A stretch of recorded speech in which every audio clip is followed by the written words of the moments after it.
Walk into any bar in Hamburg in the summer of 2003, and you would have seen something small beginning. Not a billboard, not a television commercial, not a press release, just a brown glass bottle with two black and white faces printed on the label, sitting quietly in a refrigerator between the beers. And something about it made you stop, made you pick it up, made you read the name printed in lowercase letters the way someone writes in a hurry, the way someone writes when they are too excited to care about capitals. Fritz-Kola. It tasted different, sharper than the red brand, more awake, less sweet, like something made by people who actually thought about what they were making, rather than a formula approved by a committee in Atlanta, Georgia. That brown glass bottle would eventually find its way into 5 countries, then 10, then more than 20. The two faces on the label, two 20-something students from Hamburg, would come to represent something that the German beverage industry had not seen in decades, a homegrown challenger that made global giants blink. By 2019, those two faces were moving more than 71 million glass bottles in Germany alone, outselling every cola on the planet except the one that had spent a century convincing the world it was untouchable. This is the story of what was built, what it meant, what it cost, and where the bottle is being passed next. It is the story of two young men with 7,000 euros, an old Volkswagen van, and an idea that the world did not need another mass-produced cola. It needed a better one. It is the story of a community of bars and clubs and loyal drinkers who adopted a drink the way a neighborhood adopts a kid who shows up every morning. It is the story of a company that became a cultural institution, then had to ask itself the hardest question any institution can face. What do you do when the thing that made you different slowly becomes the thing holding you back? This is the rise, the remarkable peak, and the uneasy present of Fritz-Kola. Welcome to the bars and basements and bottling plants where a generation of Germans decided that the most radical thing you could do with a cold drink was make it honestly. 2002, Hamburg, Germany. The kitchen of a student apartment in Hamburg smells of cheap frozen pizza and slightly flat cola. Two childhood friends are sitting at the table on a winter evening in 2002, and one of them says something that will end up on shelves in 27 countries. His name is Mirko Wolf Wiegert, and he is 28 years old. His friend is Lorenz Hampel, the same age, the same restless energy. They have been friends since the Hamburg youth movement scene. The kind of friends who finish each other's sentences and share a vague, undefinable sense that the world is doing things badly that could be done better. They are drinking a cola, and Mirko says, "We could do this better." Not as a joke, not as the kind of offhand thing people say and never follow up on. As a plan, because Mirko Wolf Wiegert is the kind of person who, when he says a thing like that, means it in the most practical, logistical, non-romantic sense possible. The idea is not to become the next Coca-Cola. The idea is to make a drink that is less sweet, more caffeinated, more honest, and sold in glass because glass is what you use when you actually care about what you are putting in it. They had no recipe. They did not know what went into cola. So they did what people did in 2002 when they needed information. They searched the internet. The internet gave them nothing useful about making cola from scratch. So they did the next thing. They started calling breweries across Germany, explaining their idea, asking if someone would help them develop a recipe. Most breweries said no. After what Mirko would later describe as hundreds of calls, one small brewery in Western Germany said yes. That brewery helped them formulate a cola using the maximum legal caffeine content allowed under German food law, 25 milligrams per 100 milliliters, more than double what Coca-Cola contains. They added lemon. They reduced the sugar. They tested it at a party. Their friends stayed up until dawn. The caffeine content, they concluded, was exactly right. They polled strangers outside a shopping center to choose the name. Fritz won. It was a common German name, open, honest, the kind of name that felt like a handshake, and the name that nobody in the global cola industry had ever thought to use, precisely because it was too ordinary, too local, too small. But here is what the ledgers were already showing. They had 7,000 euros, a registered company called Hampel und Wiegert GbR, costing 70 euros to file, and a logo made from a 100 euro Photoshop job using their own faces. The black and white label was not a design choice. It was an economic one. Color printing was too expensive. The bottle was brown glass, returnable, because it was the right thing to do, and because it was the cheapest way to keep the product moving. What would happen next was not planned, but it was coming. 2003. Hamburg neighborhoods. The first delivery van was a Volkswagen, old and slightly unreliable, and the two men who drove it were carrying 170 crates, 4,080 bottles of something nobody had ordered into bars nobody had asked them to visit. This was the spring of 2003, and Mirko Wolf Wiegert and Lorenz Hampel had no sales team, no distribution agreement, no marketing budget, and no plan beyond walking into the bars they knew and loved and asking the people behind the counter to give Fritz-Kola a chance. The bars were not immediately enthusiastic. Independent venues in Hamburg had spent years being pressured by the global cola brands, who offered refrigerators and branding and promotional support in exchange for exclusivity. The idea that two students in a van were going to walk in and compete with that felt, at best, charming, and at worst, a waste of everyone's afternoon. So Mirko and Lorenz made an offer that was almost reckless in its generosity. Take the Fritz-Kola on returnable terms, and if it doesn't sell, we will take it back. No risk, no obligation. A few bars said yes, then a few more. Then something began to happen that neither logistics nor marketing could have engineered. People started talking. The bars where Fritz-Kola was stocked were the kinds of bars where young hamburgers spent their nights. The clubs, the indie venues, the Szene-Kneipen, the places where what you ordered was a statement about who you were. And in those spaces, ordering the cola with the two faces on the label started to feel like something. It felt like supporting something local, like refusing the default. Hamburg loved Fritz-Kola, the way a city loves something it thinks it discovered. By March of 2003, they had their first paying customers. By April, a second round of production. The bottles were stored in the basements and gardens and garages of their parents. Their parents' cars relocated outside because the garage was now a warehouse. They did not establish an office for 3 years. There was no office. There was a van, a phone, 2 men, and a growing list of bars who wanted the bottles with the faces on them. Then something nobody wanted to name out loud began to surface in the order books. The returnable crates were coming back empty. 2004 to 2007, Hamburg and beyond. By 2004, Fritz-Kola had done something remarkable. It had built a customer base in Hamburg's hospitality industry without spending money on anything that looked like traditional advertising. There was no campaign, there was no agency. There was just the bottle, the face, and the word of mouth that spread through nightlife the way good music does. From one person who knew to another who didn't know yet but would immediately understand.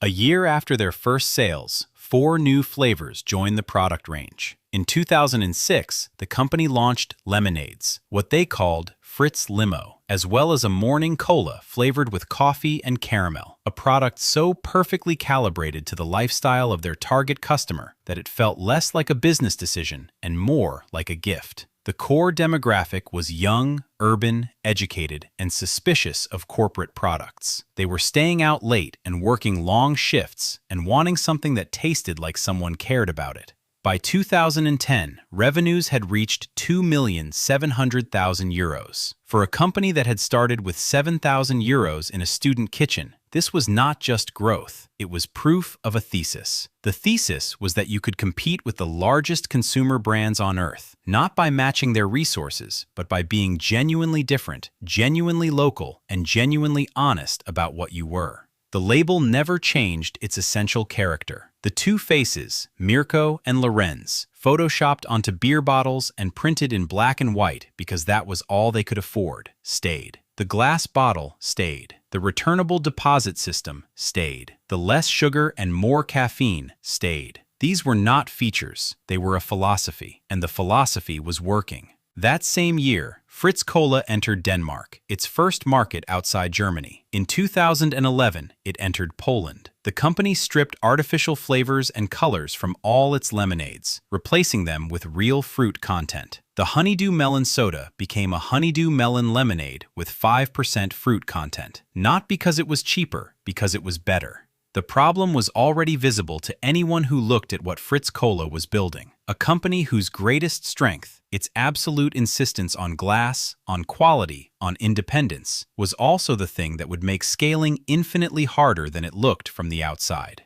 2009 to 2012, Hamburg Billbrook. In 2008, something changed structurally. The company that had operated out of student apartments and parental garages for 5 years moved its office to Billbrook, a district in Hamburg's industrial east, and changed its legal form. Hamburg und Wiegert GbR became Fritz-Kola GmbH. The share capital was set at €25,000. For the first time, Fritz-Kola had a formal address, a formal identity, and the beginning of a formal workforce. In 2009, the company won the Hamburger Gründerpreis, Hamburg's prestigious founder award, in the category of Upcoming Company of the Year. It was recognition from the city that had watched these two men drive their van through its neighborhoods for 6 years. Hamburg, a city that values craft and independence and the particular pride of something made locally and done well, gave its own award to the company that embodied exactly those values. An external sales team was formed. For the first time, Fritz-Kola was not being sold exclusively by its founders. The faces on the bottle were still Mirko and Lorenz, but the people carrying those bottles into new venues were a growing group of salespeople who understood that what they were selling was not just a drink, but a relationship with a community.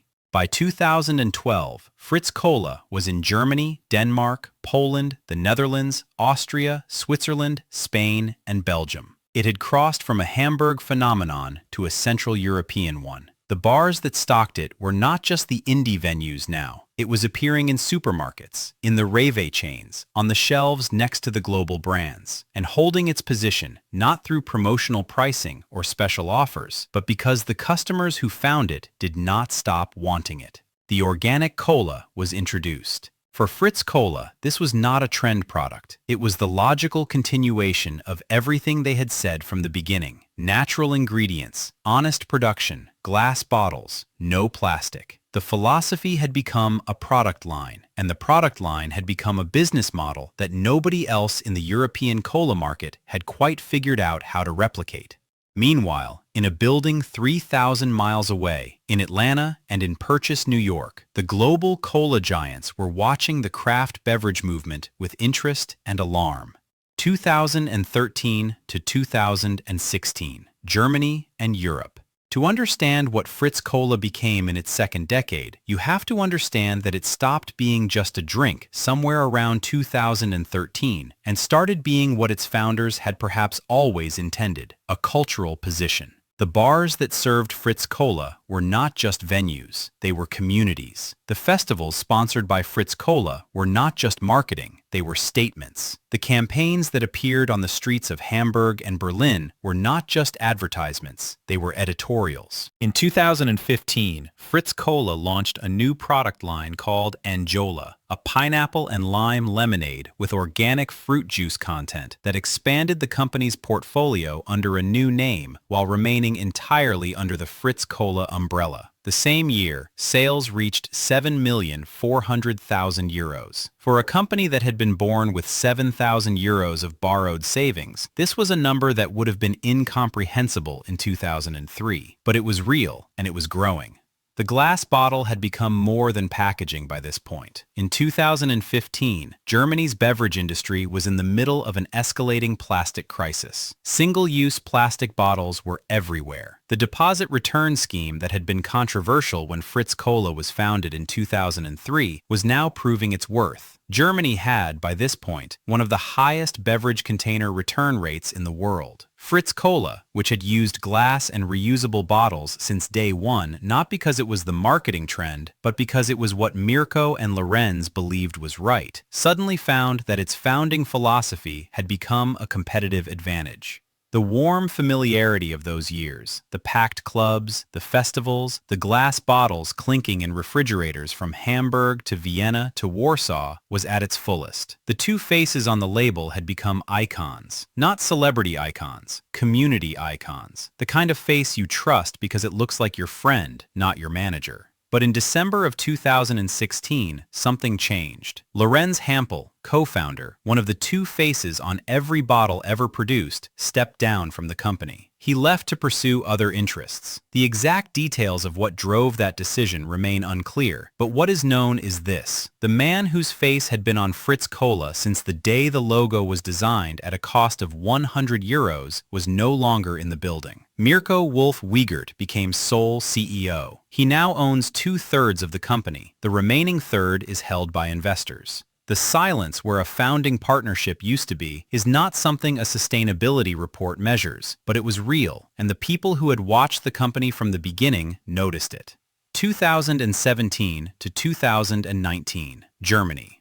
The numbers from 2019 are not the numbers of a company in decline. They are the numbers of a company at the precise height of something, a peak that, seen from the right angle, also looks like a precipice. In 2019, Fritz-Kola's 330 milliliter glass bottles outsold every cola on the German market except Coca-Cola. The exact figures, reported by research group Nielsen, showed that Fritz-Kola moved 71 million bottles of that size in Germany alone, compared with 74 million at Coca-Cola and 337,000 at Pepsi. Pepsi, with its global marketing budget and its global supply chain, sold less than half of 1% of what Fritz-Kola sold in the glass bottle category. This is the moment that, in the nostalgic witness style, you want to frame in the warmest possible light. A Hamburg indie brand, built in a student kitchen with €7,000, had come so close to the most powerful beverage company on earth in its home market that you could measure the gap in millions, not percentages. It had done it without plastic, without cans, without a single concession to the mass market playbook that every consultant and investor would have told you was non-negotiable. 5 bottling plants across Germany now produced Fritz-Kola in Bamberg, Eilenburg, Güstrow, Zersheim, and Wagenfeld. The company employed approximately 280 people. A logistics center in Unterschleißheim managed distribution. The independent company that had once stored bottles in parents' garages had become, by any reasonable definition, an established institution. And yet, in the broader cola category, including all formats, all sizes, plastic bottles, cans, everything, Fritz-Kola was the 3rd largest brand in Germany, with a revenue market share of approximately 4.1%. The number 3 position behind 2 companies whose combined global revenue exceeded $70 billion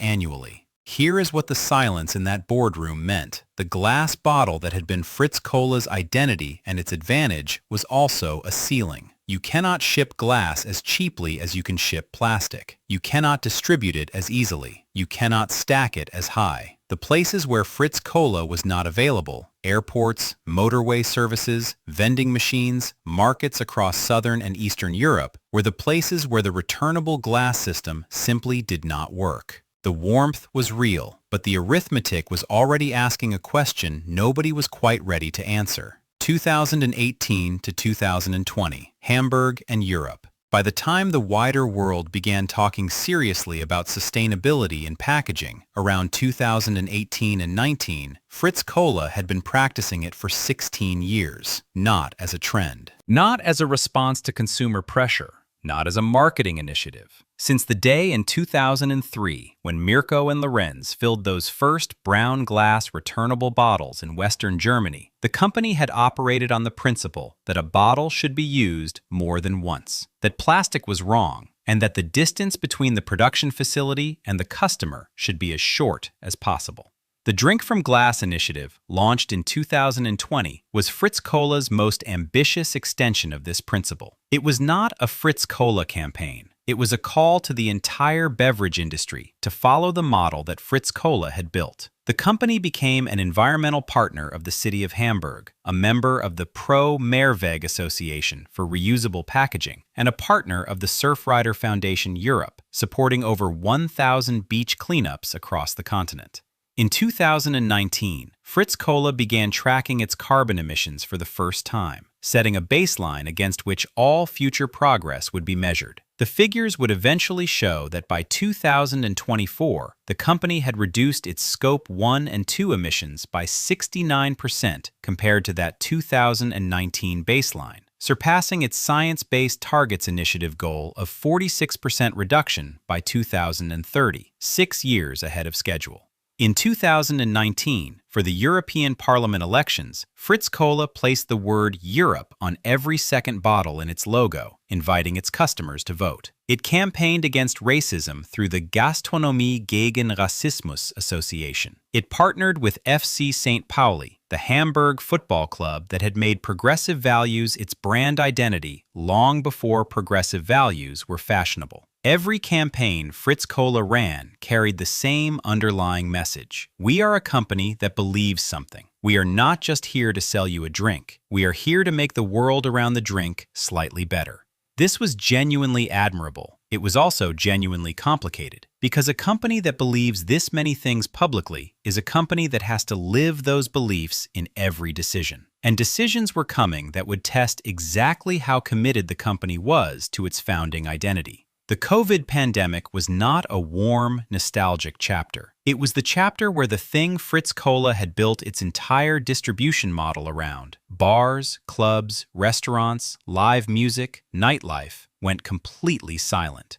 2020, Germany and Europe. The pandemic arrived in Germany in the spring of 2020, and the first thing it did to Fritz-Kola was close every bar, every club, every restaurant, every festival, every concert venue, every live music stage, every Szene-Kneipe that the company had spent 17 years building relationships with. The on-trade, the industry term for hospitality venues, which accounted for a substantial portion of Fritz-Kola's sales, went from generating revenue to generating silence almost overnight. The off-trade, supermarkets, bottle shops, retail, picked up some of the slack. But Fritz-Kola's identity had always been on-trade. The glass bottle in the refrigerator behind the bar, the round of Fritz-Kola ordered at the start of a long night, the festival sponsor, the club partner, the venue that served Fritz because it fit the room. Those were not simply sales channels. They were the community in which Fritz-Kola existed. When they closed, the company lost more than revenue. It lost context.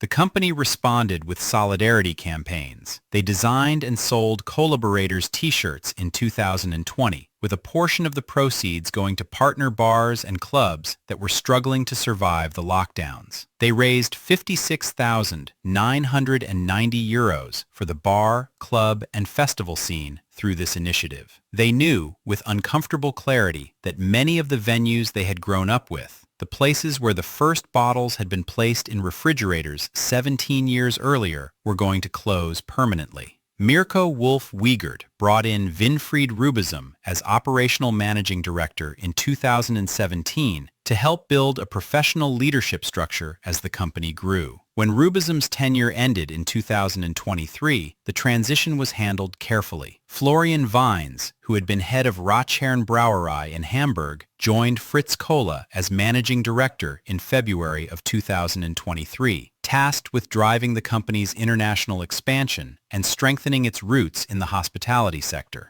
But the pandemic had also revealed something that the warmth of the previous decade had partly obscured. Fritz-Kola was a company with a powerful identity and a constrained business model. Glass bottles do not go through airport vending machines. They do not survive the distribution economics of markets where a returnable system does not exist. They are heavy, they are fragile, they require infrastructure. And then the company that had told the world it would never be in a can announced in November of 2025 that it was testing cans.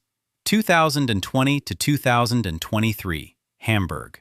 In March of 2020, just as the pandemic was beginning and the bars were preparing to close their doors for the first time, Fritz-Kola did something that surprised its loyal community. It renamed itself. The company registered as Fritz Kulturgüter GmbH, Fritz Cultural Goods, not Fritz-Kola, not the drink, the goods of culture.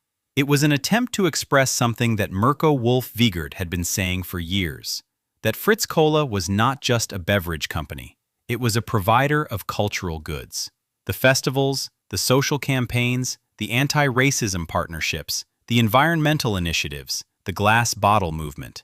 These were the outputs of a company that understood itself as something larger than its product. and the name change was meant to formalize that self-understanding. The community noticed, and the community was not entirely sure what to make of it. Fritz-Kola was what the bottle said. Fritz-Kola was what the barman asked for when you walked up and didn't know what you wanted. Fritz-Kola was the name you knew, and the face you trusted, and the thing you ordered in Warsaw and Vienna and Amsterdam when you wanted to say you were not drinking the red brand. Fritz Kulturgüter sounded like a company that had started to believe its own press releases. By 2023, Fritz-Kola's share in the German cola market stood at 4.1% by revenue. Number 3, solid. But the gap between number 3 and number 2, Pepsi, was large. And the gap between number 3 and number 1, Coca-Cola, was effectively unbridgeable within the existing business model. The company was expanding internationally, 27 European countries, a new partnership with Amber Beverage Group for the UK in 2022, the highest sales growth in the German cola category at 4.6% from the third quarter of 2021 to the second quarter of 2022. The numbers were moving in the right direction, but the question that had been sitting underneath the strategy since 2019 was getting louder. The problem was already visible to anyone who looked. What happens to a company built entirely on the identity of a glass bottle when the markets it needs to enter do not have returnable glass infrastructure? We are halfway through this incredible story. If you are enjoying it, do not forget to like and subscribe. Your support means everything. 2023 to 2024, Hamburg and Belgium. In 2024, Fritz Kulturgüter GmbH became Fritz-Kola GmbH again. The cultural goods experiment, which had lasted approximately 4 years, was quietly retired. The company returned to the name on the bottle. It was not announced as a strategic reversal. It was presented as part of a broader rebrand, a comprehensive refresh of the visual identity, carried out in collaboration with Robot Food, a British design studio, that updated the logo and packaging while retaining the founders' silhouettes and the essential character of the label that had been on every bottle since 2003. The silhouettes of Mirko and Lorenz were still there. Lorenz had left the company in 2016, and his face had been on every bottle since day one. That is a strange kind of presence, to have departed and remained simultaneously, in black and white, on every refrigerator in every bar in Germany that stocks the drink you co-created. The rebrand did not remove the silhouettes. It modernized them. It made them feel like a logo rather than a photograph, which perhaps is what happens when time does its work on everything. Also in 2024, Fritz-Kola announced a new bottling facility in Borglum, Belgium, in partnership with Konings Juices and Drinks BV. This was the first time in the company's 21-year history that it would bottle outside Germany. The Belgium facility would begin operations in February of 2025, serving the Benelux region and parts of Western Germany with shorter transport routes and meaningfully reduced carbon emissions. Florian Wines described the Belgian expansion as a milestone, and it was, not just logistically, but philosophically. It meant that Fritz-Kola had accepted that serving new markets sustainably sometimes requires building infrastructure in those markets, rather than shipping glass bottles across borders from Bamberg or Güstrow. The company employed approximately 360 people by 2025. It had won the German Sustainability Award in 2024 in the beverage category. It was in 27 European countries. The Scope 1 and 2 emissions had been reduced by 69% against the 2019 baseline. But then came November 2025, and the announcement about cans. 2025, Hamburg. The statement issued by Fritz-Kola in November of 2025 was carefully worded. It described a 4-week pilot project, scheduled for December, in which 5 varieties of Fritz-Kola's product range would be made available in 0.33-liter aluminum cans at selected retailers in Hamburg, specifically near areas of the city where glass bottles are prohibited. It noted that the return rates of cans is more stable in certain markets and target groups. It emphasized that this new approach to packaging does not mark a departure from the company's sustainability principles. It was a statement written by people who knew that every word would be scrutinized. Because Fritz-Kola had not simply sold drinks for 22 years. It had sold the promise that some things were non-negotiable. Glass was one of those things. Fritz-Kola's sustainability director, speaking to glass industry publications in 2021, had said, "I don't think we will ever be in a plastic bottle or a can. When everyone was going away from glass, we stuck to it. And now, in 2025, the company was testing cans." To understand why, you have to understand what the glass bottle model costs at scale. The bottles can be refilled up to 50 times, which is genuinely impressive. But each bottle has to be collected, transported to a cleaning facility, inspected, cleaned, transported to a bottling plant, filled, transported to a warehouse, transported to a retailer, and then collected again when empty. This is a closed loop, but only if the geography supports it. In Germany, with a mature deposit return system and a dense network of bottling partners, it works. In Spain, where Fritz-Kola entered via partnership with Distribución Directa Integral in September of 2025, the infrastructure does not exist in the same form. The global beverage market does not wait for infrastructure to catch up. Energy drinks in aluminum cans are the fastest-growing category in the premium beverage space. Festivals, the places where Fritz-Kola had built its early identity, increasingly prohibit glass for safety reasons. The venues that are replacing the bars of the 2000s are not always the venues that grew up with the glass bottle. Here is what the silence in the December pilot meant. A company that had built its entire identity on a single material was beginning, quietly, to ask what happens next. 2023 to 2025. Germany. Number 3 in the German cola market, 4.1% revenue market share. These are the numbers that contextualize everything else. In the full sugar segment, Fritz-Kola is number 2 in German retail, ahead of Pepsi, behind only Coca-Cola. In the 330 milliliter glass bottle category, it outsells everything except the Red brand. These are remarkable achievements for a company that started with €7,000 and no recipe. But number 3 means something specific in a market with 2 global giants at numbers 1 and 2.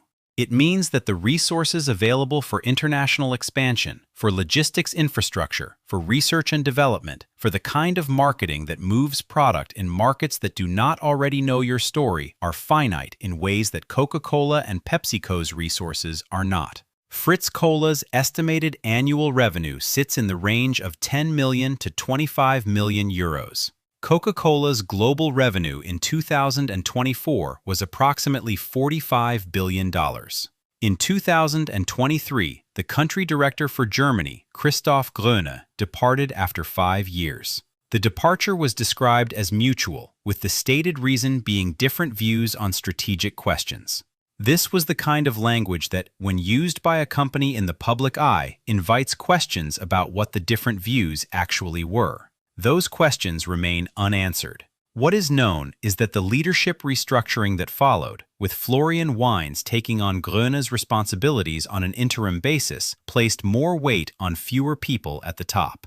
The company employed 319 people in 2023. That is approximately the number of employees you would find in a mid-sized medium enterprise in Germany, a Mittelstand company, solid and self-sufficient, but not the kind of organization that can absorb the kind of growth required to genuinely threaten Coca-Cola's position in markets beyond Germany and Central Europe.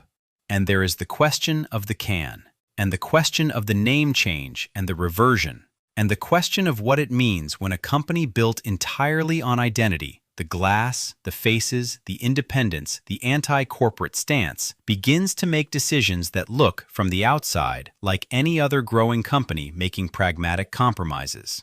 The warmth is still there. The bars still serve it. The glass still clinks. But underneath the warmth, something is working out whether the philosophy can survive the ambition.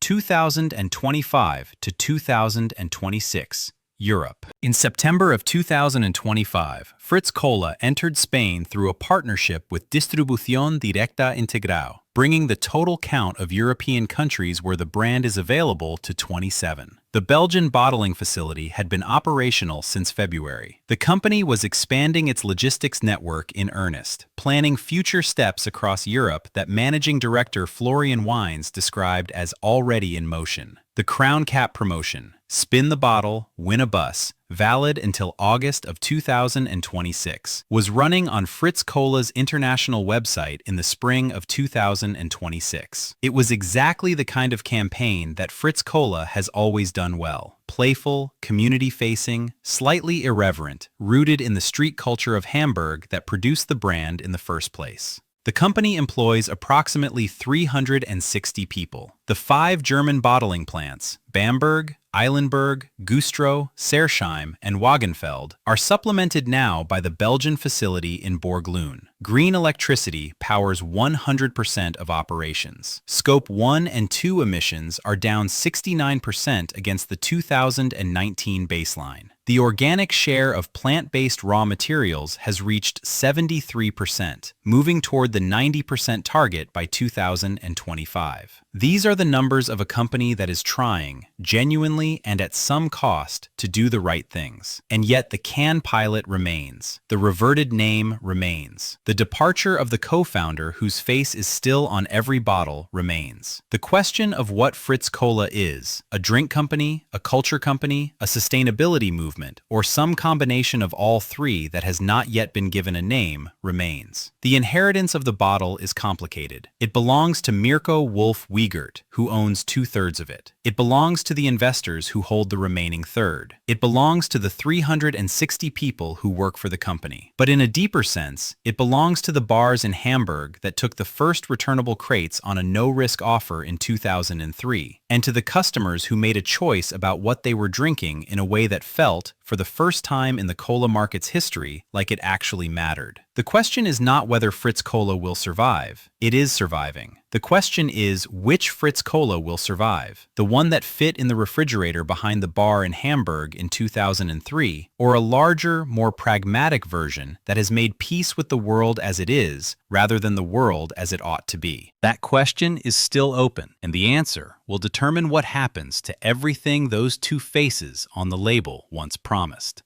Walk back into any bar in Hamburg today and order a Fritz-Kola, and the bottle that arrives still looks like the one that arrived in 2003. The brown glass, the black and white label, the 2 silhouettes, the cold liquid that is sharper than the red brand and more awake and less sweet, exactly as Mirko and Lorenz intended it to be. You hold it by the neck, and the weight of it feels like something earned. But the things that are no longer quite as they were surround that bottle. The co-founder, whose face is still on the label, has been gone for nearly a decade. The name on the company, Fritz-Kola, then Fritz Kulturgüte, then Fritz-Kola again, has circled back to where it started, but carries the memory of the detour. The cans, however limited, however piloted, however carefully worded the press release, are somewhere in Hamburg this December, sitting in a refrigerator next to the glass bottles that were supposed to be the only thing that would ever carry the drink. What is missing is not the product. The product is excellent. What is missing is the absolute clarity of the founding promise, the sense that some things were simply not negotiable, that the glass bottle was the thing itself, not just a container. 3 things the last 22 years have taught the beverage industry about what Fritz-Kola built. First, identity is a product, not a feature, not a marketing strategy, not a brand guideline. A product itself, as real and as fragile as the glass it comes in. When customers buy Fritz-Kola, they are not buying caffeine and lemon and a returnable bottle. They are buying the decision those 2 students made in a Hamburg kitchen, the choice to do it differently, and the 22 years of following through on that choice. The moment the identity starts to soften, it is not just a label that changes. Second, The glass bottle was never about glass. It was about the willingness to accept a harder path, because the harder path was the right one. Any company can make the pragmatic choice. The ones that matter are the ones that don't, for long enough that it becomes part of who they are. Fritz-Kola was one of those companies for 20 years. What it becomes in the next 20 years will depend on how many of those harder paths it is still willing to take. Third, the faces matter. Not because Mirko and Lorenz are famous, they are not, outside the beverage industry, but because a logo that is two actual human beings holds companies to a different standard than a swoosh or a crown or a polar bear. Those faces make a promise. Every bottle is a renewal of that promise. The promise is, we made this, we stand behind it, and if it goes wrong, you know who to look for. The bar in Hamburg closes at 4 in the morning. The glass bottle goes back in the crate. The crate goes back on the van. The van goes back to the depot. And somewhere in the mathematics of return and refill and recirculation, the original idea is still moving through the city that made it, quiet, carbonated, and not yet finished.